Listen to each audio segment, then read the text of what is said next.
I woke up today in a feather-ruffling mood. So, let's get right into it. He's Zach Blackerby. I'm Brad Law. This is Village Vice, brought to you by mybookie.ag. Promo code BARN, 50% off your deposit bonus up to $1,000 plus a $10 casino chip. Use promo code BARN, mybookie.ag. How you feel? How did you wake up today, Zach? Did you wake up feeling good, peaceful? Not as feisty as you. I'm fascinated to see how this is about to go. I don't know what you're about to say. I know the topic because of the background over there. Let's go. All right. I don't think this is a stretch. I don't think I have to twist people's arms, and I understand people watching this are kind of predisposed to believe this anyway. But, you know, it's list season. For the next 3 months, we're going to be inundated with lists and who's the best this and that. And Ryan Williams is going to be at the top of all these SEC receiver lists. Yeah, right. I think Cam Coleman's a better receiver than Ryan Williams. Okay. I think Ryan Williams. Now, look, let me be clear. I think Ryan Williams is great. They're both great. 100%. Yeah. Okay. I think Cam Coleman's better. Can I give you some stats? Yeah, sure. Go ahead. Well, now go ahead. I want you to, whatever you were going to say. What does better mean? Because they're so different in style. They're so different that I have a hard time really comparing them. But if you're going to do it statistically, that's great. Okay. Let me just do this statistically. Yeah, go ahead. Because better, like every single person watching, all 5,000 of you watching will have a different opinion on what better means or a different way to measure it. Yeah, go ahead. Yeah, go ahead. So in Williams' last 8 games last year, 61 targets, 29 catches. 61 targets, 29 catches. That's under 50%, okay? 321 yards and 11 yards per catch. 2 touchdowns, 5 drops. Of his 61 targets, 10 were contested catch targets. 5 of those were caught. He also rushed 3 times for 46 yards. 10 of his contested targets, 5 were caught. Yeah. Okay. All right. 10 contested targets, 5 catches. So 50%. Just making sure I'm with you. Got it. Cam Coleman in just the last 3 games. So you just listed Ryan Williams' last 8? I listed Ryan's 8. Final 3 games, 25 targets, 22 catches. It's insane. That's a high percentage, folks. It's insane. 22 out of 25. 306 yards. So 15 fewer yards on 7 fewer catches in 5 fewer games. Almost 14 yards per catch. 6 touchdowns, no drops, 0 drops, 3 contested catch targets, 2 catches, 2 contested catches. By the way, you only had 3 contested catch targets out of 25 total targets. You're getting separation. You're getting away. You're getting free. Yeah. The number 1 receiver on the team is getting free. Okay. Mm-hmm. PFF was he the number 1 receiver at the end of last year? Yeah, at the end. I think you can make that argument. Okay. I think you can make the argument both were. Right? It was a unique situation. Yeah, I think I'd be fine either way, whichever way you said that. Yeah. 1A, 1A, 1B, but 1. I felt like it was Singleton, but if you want to say that changed over the last few games, I'm totally cool with it. Okay. Williams breaks the 70 barrier on his PFF grade. I didn't mean to say Singleton. I meant to say KLS. I know. One time Ryan Williams broke the 70 barrier on his PFF grade in those last 8 games. That was against Mercer. Coleman does it twice in those 3 games, Louisiana Monroe and Texas A&M. So he didn't break it against in the last 8 games. Okay. Correct. Now his Georgia game is a lot of his production. And that's sort of my point. It's a lot of his production and it's a lot of his hype and it's a lot of it. The Georgia game is the reason, and specifically 1 catch against Georgia, which was a dynamite play, one of the top plays of the year in the SEC. It's crazy. Unbelievable. Yeah. Right. Unbelievable. The argument I'm making, and I don't think it's a stretch, is that people are putting him at the top of these lists based on that one catch in the midst of that one game. Yeah. Okay. Going into this, I'm like, how is he going to do this? But I totally get it now. So I guess these are going to help, I think, make your case. Like, which quarterback was better at Auburn or Alabama? It's like, well, one got drafted, one didn't. Yeah. And I would say that Bama's offensive scheme for the entirety of the season was more receiver friendly than Auburn's. They got it going towards the end of the year. So that gives me a little bit of pause, but I still think Alabama's scheme was better. Well, during that stretch, though, they had like that disaster against Oklahoma, right? That offensive disaster against Oklahoma. Mm-hmm. I think they schemed around Ryan, like they schemed to get the ball to him more than Auburn did to Cam Coleman until the last 3 games. Yeah. And that was one of my largest frustrations last year. And then even when they got it to him, both Freeze and Payton Thorne, when asked, like, I think it was ULM, because they had 8 targets and 8 catches. And it's like, oh, so was the plan to get it to Cam Coleman? They're like, no, that's just what the defense gave us. I'm like, why wasn't that your plan? Yeah. What do you mean? So, okay. Yeah. I'm cool with, I'm sold. I'm in. If you went to both coaches, I don't know if I want to ask this question or not. If you went to both coaches and proposed a trade, neither of them would do it. You don't think either one of them would do it? No. Okay. All right. Maybe not. Again, both are very good. Both are elite receivers. Does Ryan being a year younger play into this at all? Because I think it should to some degree. Is it a ton? I don't know. Yeah, I don't know. I mean, it is amazing to think that guy should have been playing high school football. Yeah. No, like, it's a good thing he wasn't. That's absurd. Yeah, it's a good thing he wasn't, because that wouldn't have been fair. It would have ruined it. Yeah. Like, just throw it his way. Well, but here's another thing. After watching Cam his senior year of high school, yeah, he was dominant too, for sure. If he had been at the college, I mean, if he's on this Auburn team in 2023, isn't he the best receiver on the team? Yeah. At 17? Yeah, for sure. So it's just, I mean, it's, one guy reclassified, the other didn't. Good point. Cool. All right. Sweet.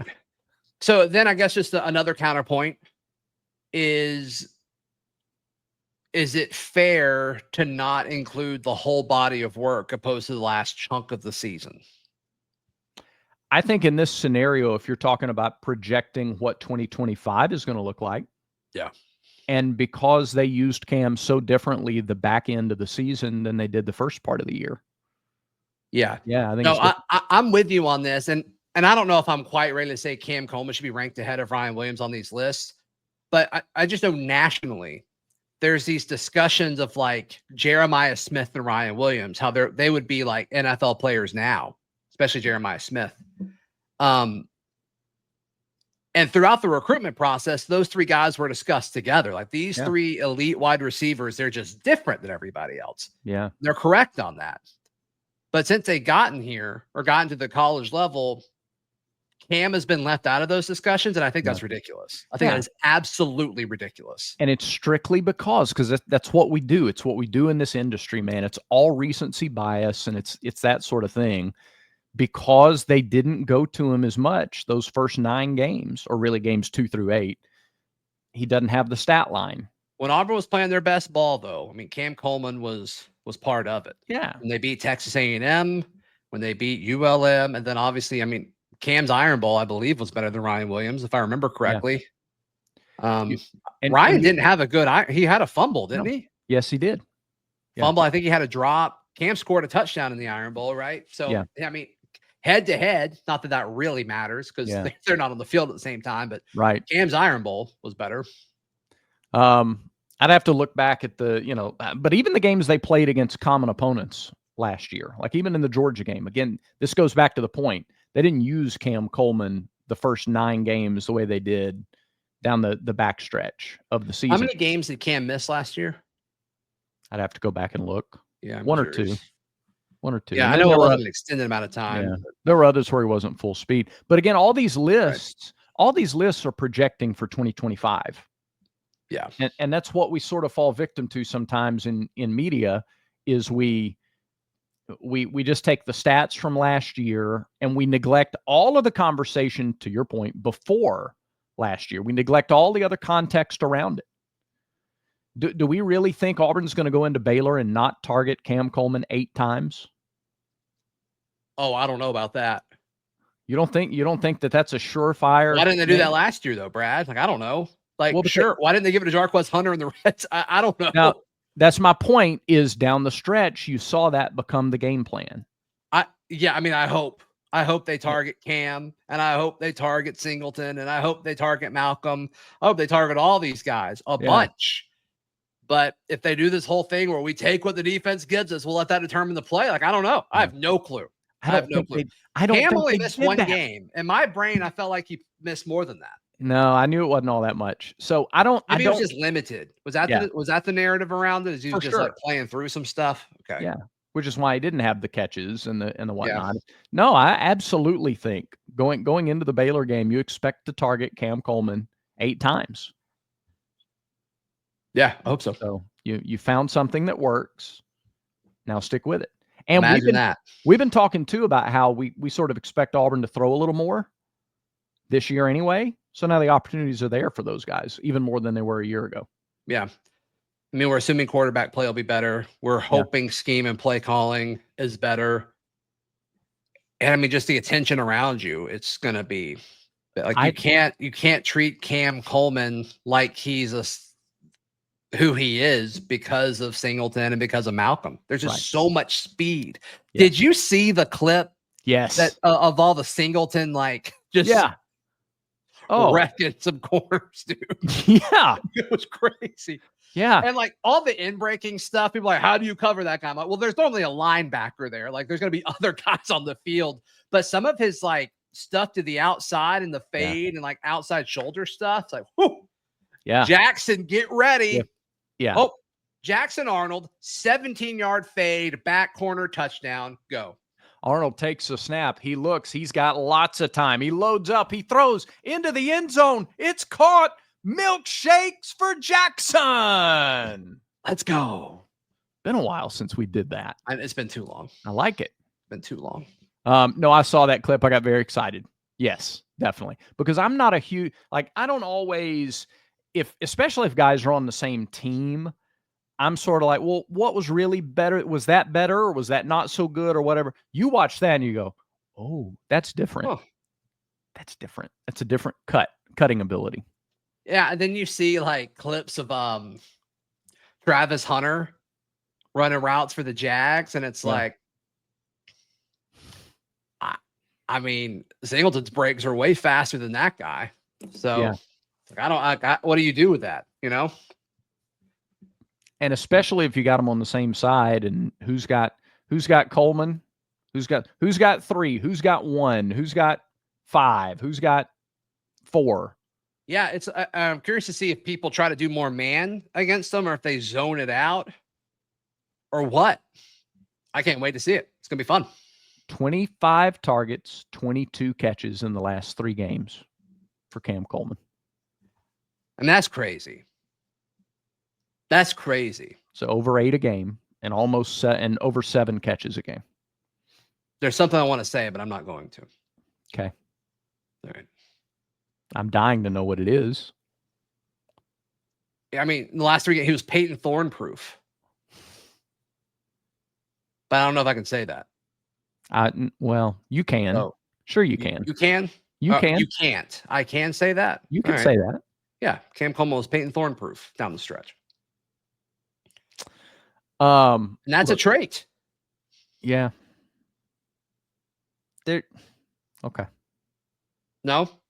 No, you can say that. You can say that. I think Payton made some plays that you don't win the Texas A&M game without him making some of the throws and plays that he made. Sure. Okay. Sure. All right. There's this idea that Cal? Payton. Listen. Oklahoma. I know, but what I'm Don't do saying is, that. no, I understand. I'm just, the guy who went out there and could have quit a bunch, especially once it became clear that Auburn was not. See, this is why I didn't want to say it. This is why I didn't want to say it. I'm not saying he was Stan White. Okay. Okay. That's not what I'm saying. But we have this tendency to act like he was, a pile of something in a brown bag on somebody's porch all the time. And that's not the case. So. No, he had moments for sure. Yeah. For you know what? You're going to have a moment if you put on that Rowback polo. That's right. Probably getting to be a little too warm to wear the hoodie much. Yeah. But man, those polos, you could spend a long time on their website just searching the over 200 polo designs at rowback.com. Do you know where Payton Thorne is? Yeah, promo code Vice20, rowback.com. Do you know where Payton Thorne is all time among Auburn passers? Career, all time? No. You want to guess? 16th. 11th. No kidding. Shut the front door. Brad, if he doesn't get benched and he has Hank Brown's game that he had, in that game and a half or whatever against New Mexico. Yeah. So what you're telling me, he would have been 9th. So what you're telling me, what I'm hearing Zach Blackerby tell me on today's edition of Village Vice is that you're arguing that you're staunchly in the corner of the argument that Payton Thorne is a top 10 Auburn quarterback of all time. No, I'm not saying that. Okay, I'm sorry. I misheard. Sounded like what you were saying. So he's at 11th with 4,468 passing yards. Who are some of the guys? If he gets the 300 that Hank had against New Mexico, yeah, he'd be at 4,700-ish. And that would put Reggie Slack is 9th currently with 4,697. Okay. And he did it in 4 years. Payton only was here for 2. So I'm hearing you say Payton Thorne's better than Reggie Slack. I've never watched Reggie Slack play. Of course not. All right. Who else? Who's 10? Who else would he pass? Yeah. He would have passed Nick Marshall as well. He's not better than Nick Marshall. Let's just go ahead and nip that in the bud real quick. Okay, who else? Which Nick Marshall was only here for 2 years as well, which is kind of amazing. So he had almost the same production as Nick Marshall in 2 years. Passing. I got it. Passing. Got it. This is fun. All right, who's 10th? Nick Marshall. I got it. 9th is Reggie Slack. He would have been right behind Patrick Nix. Right behind. Who really only had 2 years and a quarter of an Iron Bowl as the starting quarterback. Yeah, he played in 32 games. Yeah. Yeah. Okay. Yeah, but he was a starter for 2 years. You want me to keep going? You want me to go 7th? Absolutely. What are we even doing now? Jarrett Stidham is 7th. Okay, now I want to go back the other way. Who's 11th? Like, who is Payton Thorne more productive than? Yeah. Ben Leard is 12th. Ben Leard played in 5 more games than Payton did. Jeff Berger. Ben Leard also had Rudy Johnson, and Tommy Tuberville was his head coach. I'm not saying anything against, I get it. I totally get it. Rudy got like 80 carries a game. So, yeah, I get it. Who's 13? Jeff Berger. Who had, okay. Played in 45 games. Yeah. 84 to 87. Yeah, different era, different team for sure there. Yeah. Chris Todd was 14th. 2 years. Another similar situation, honestly, in just 20 games. Yeah. So. With Gus as his OC. No, yeah, really, he just had 09. Like, really, he just had 2009. Right. And, he was like, he set a record. Forget how good he was in 09. No. Chris Todd's 2009 is one of the underrated quarterback seasons in Auburn history. That 09 team's offense was fun. Yeah. Yep. It was fun. Yeah. That team should have beaten Alabama that year. Sure. If Julio is called for pick plays over and over again like he should have been. Yeah. They win that game. Are we still you want to keep doing this? Oh yeah. 15th is Lauren Carter, and I'm not gonna lie, I've never heard of Lauren Carter before. Yeah, much different era. Much different era. 66 to 68. Yep. 16th is Cam Newton. Okay. He was pretty good. One season. So you're telling me Payton Thorne, well, it was one season, though, of Cam, so I'm not even going to go. I can't even finish that sentence. Sean White is 17th. Okay. Well, now you're getting into some that you'd probably make. Then it's an interesting conversation. Yeah. Like who's better? Yeah. You'd probably make some comps there. Yeah, sure. 18? Who would you say is better, Payton or Sean White? Payton. I think I agree with you. I'm not like super fired up about it, but I think I agree with you. Yeah. Daniel Cobb is 18th. Jeremy Johnson is 19th. Pat Washington is 20th. Okay. So this is career passing yardage. Just yardage. Just career yardage. all time. Yep. Gotcha. Okay. All right. Okay. See, that's fascinating to me. I'm glad we did that exercise. And just for what it's worth, Payton is. I clicked on the wrong thing. What are we looking up now? Touchdowns? Touchdowns. Where do you think Thorne is? 10th. This is crazy. No, hang on, because they passed. I'm going to say 8th. 7th. In 2 years. Payton Thorne is 7th all time at Auburn. And if you think about it, if he would have give him 3 touchdowns in the New Mexico game, like if you give him Hank's stat line or whatever, which I think Hank threw for more than that, he'd be tied for 4th. Wow. That's crazy, dude. I'm telling you, he made some glaring mistakes last year. Payton Thorne's not the reason for every loss on Auburn's schedule over the last 2 years. And that's how that's how he's made out to be. It's not that way. I got you. Yep. So that's fascinating. Now, again, let's remember, this is Auburn. This is Pat Dye. This is Bo Jackson. This is Tommy Tuberville. This is Gus Malzahn, who had a running offense. So we've had a lot of run-heavy offenses in our history. Yeah, I just think all that's fascinating. I agree. Yeah, I think we've educated people today, including ourselves. Yeah, I mean, I would have guessed around that just because of the nature of what you just said. But there you go. There you go. With that in mind, does Cam Coleman finish as Auburn's top receiver all time? Yes, I think so. Does Jackson Arnold climb into the top 5 all-time passing touchdowns at Auburn before his Auburn career is done? Probably not. Probably not. Okay. And my thought process there is, I mean, it's possible for him to start for 2 years. I just have a hard time seeing it. Meaning you don't think he's here 2 years? Right. Well, it makes for a heck of a 2025. Maybe.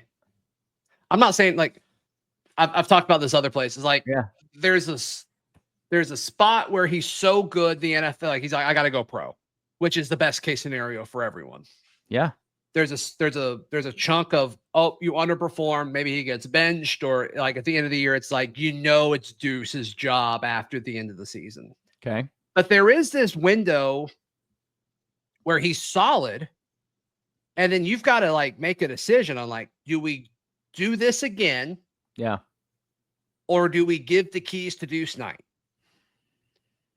Because I don't think they're both here in 2026. I could be wrong, but I'm just looking at what's happening everywhere else. Yeah. It would be an outlier. I'm not saying it can't happen. Right. I'm just saying it would be unlikely. That's a good point. You can't judge the situation based on what you would have 10 years ago. Right. This isn't a thing where like Deuce, you could play as a true junior. Like, I don't know if we can do that anymore. Yeah. Like Damian Craig doesn't sit behind Pat Nix for 2 years. Pat Nix doesn't sit behind Stan White for a couple of years. Like that doesn't, and then Ben Leard doesn't sit behind Damian Craig for a couple of years. That doesn't happen now. So it's a good point. So because of that, I don't think so. Yeah. Okay. So then are any all-time records, like what are the all-time records that are not safe? Do you know what I mean? Like, is anybody going to be the career passing touchdowns leader at Auburn again? Like, is anybody going to break that record ever? Yeah, I mean, I think our single season's pretty gettable, right? Yeah, but I mean career. I'm not talking single season. I mean career. I think Cam Coleman could break the receiving record. Yeah. What is it? Do you know what it is? No. I'm going to tell you. Terry Beasley with 2,507. Yeah, he could do that. Cam has 6. Yeah. So if he has 2,000-yard seasons, he does it. Yeah. But passing touchdowns. Passing yardage, passing touchdowns. Does anybody ever break those? If quarterbacks aren't around more than 2 years in this new day of college football, are those passing records safe forever? Yeah. No, they're not safe forever. No. Okay. I mean, Payton had 37 in 2 years. Yeah. The record's 53. Pat Sullivan. I would argue the next quarterback, if Hugh Freeze has another quarterback that starts 2 seasons, they have a chance to beat that. Okay. Wow. All right. So there's a chance. Like, I think if Deuce starts next year, yeah, in 26 and 27, I think Deuce has a chance to beat that. All right, that's interesting. We'll give that some thought. What do you guys think? Comment down below. We were all over the place this time. Yeah, we were. Started on a good note, though. Yeah, totally we wrecked it. No, we didn't. We spilled a lot of really good information out there on the highway for everybody. We just read numbers for 30 minutes. So I think that does it for today's show. It does. Thanks, everybody, for watching. Take a break from the math now. And remember, until next time, everyone has vices. Don't let them tell you they don't. Everyone has vices. Make sure Village Vice is one of yours.